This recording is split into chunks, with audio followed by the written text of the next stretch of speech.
আজি সোমাই গল লাখ লাখ কৃষকৰ একাউণ্টত পিএম কিষাণৰ 19 নং কিস্তিৰ টকা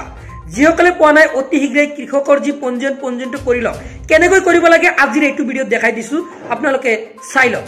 কৃষকসকলে পঞ্জীয়ন কৰিবলৈ প্ৰথমত মোবাইল ফোনৰ পৰা যিকোনো এটা ব্ৰাউজাৰ ওপেন কৰি গুগল সাৰ্চত টাইপ কৰি দিব লাগিব pmevents.gov.in নাইবা pm events লিখিলে কিন্তু আহি যাব একেবাৰে ওপৰত লক্ষ্য কৰিব পাৰিছে যেটো লিংক আহিছে জাস্ট ইয়াতে ক্লিক কৰিব লাগিব ক্লিক কৰি তাৰ লগে লগে এনেকৈ কিন্তু পিএম কিষাণৰ যেটো ইভেন্টছৰ যেটো অফিচিয়েল ওয়েবসাইট খুল খাই যাব এনেকৈ এতিয়া সব ইয়াতে এনেকৈ আহি গৈছে এতিয়া ইয়াতে এটা অপচন পাব ৰেজিষ্টাৰ নাওত ক্লিক কৰিব লাগিব আৰু এটো কিন্তু সকলো পিএম কিষাণৰ যি হিতাধিকাৰী আছে সকলোৰে কিন্তু বাধ্যতামূলক কৰা হৈছে তাৰ পিছত সব ইয়াতে এনেকৈ আছে প্ৰথমত ইয়াতে প্লিজ এন্টাৰ নাম ইয়াতে নাম লিখিব লাগিব তাৰ পিছত ইয়াতে মোবাইল নাম্বাৰ দিব লাগিব দিয়াৰ পিছত সাবমিটত ক্লিক কৰিব লাগিব সাবমিটত ক্লিক কৰাৰ পিছত চাওক ইয়াতে ওটিপি সেন্ড হৈছে এতিয়া ওটিপি টো বুহাই দিব লাগিব ইয়াতে ওটিপি টো দিয়াৰ পিছত সাবমিটত ক্লিক কৰিব লাগিব ওটিপি টো বুহাই সাবমিটত যেতে ক্লিক কৰি দিব ক্লিক কৰি দিয়াৰ লগে লগে আপোনালোকৰ সন্মুখত চাওক এনেকৈ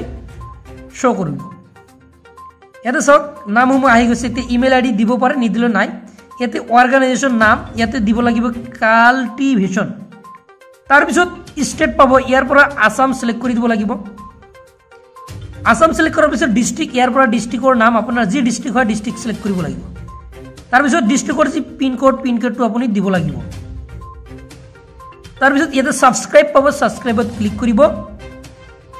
তাৰ পিছত ওকেত ক্লিক কৰিব লাগিব ওকেত ক্লিক কৰি তাৰ লগে লগে সব এনেকৈ আহি গৈছে You have successfully subscribed for this event. It click here to view event click কৰিব লাগিব ক্লিক কৰাৰ পিছত সক ইয়াতে লক্ষ্য কৰিব পাৰিছে আজি যেহেতু 24 ফেব্ৰুৱাৰী ইয়াতে পিএম কিষাণৰ যি 2 বজাত টকা প্ৰধানমন্ত্ৰী নৰেন্দ্ৰ মোদীয়ে কিন্তু এই টকা কিন্তু মুকলি কৰি দিছে আৰু ৰেজিষ্টাৰ ফাৰ্মাৰ্ছক ইয়াতে দিয়া আছে 34535 ইয়াতে লক্ষ্য কৰিব পাৰিছে এনেকৈ আপোনালোকে যিসকলে পিএম কিষাণৰ যি সকলে ৰেজিষ্টাৰ কৰা নাই অতি শীঘ্ৰে ৰেজিষ্টাৰ কৰি ৰাখি দিয়ক যিসকলে পইচা পোৱা নাই এই ৰেজিষ্টাৰ কৰাৰ পিছত কিন্তু তেওঁলোকৰ একাউণ্টত সোমাই পৰিব টকা আজি এটোই আছিল দিবলগীয়া আপডেট হয় পিএম কিষাণৰ হিতাধিকাৰী যদি আপোনালোকে তেন্তে ভিডিওটো বেছি বেছিকৈ শেয়াৰ কৰি দিয়ক আৰু পৰৱৰ্তী ভিডিও পাবলৈ চেনেলটো সাবস্ক্ৰাইব কৰি ৰাখিব আজি মানে ধন্যবাদ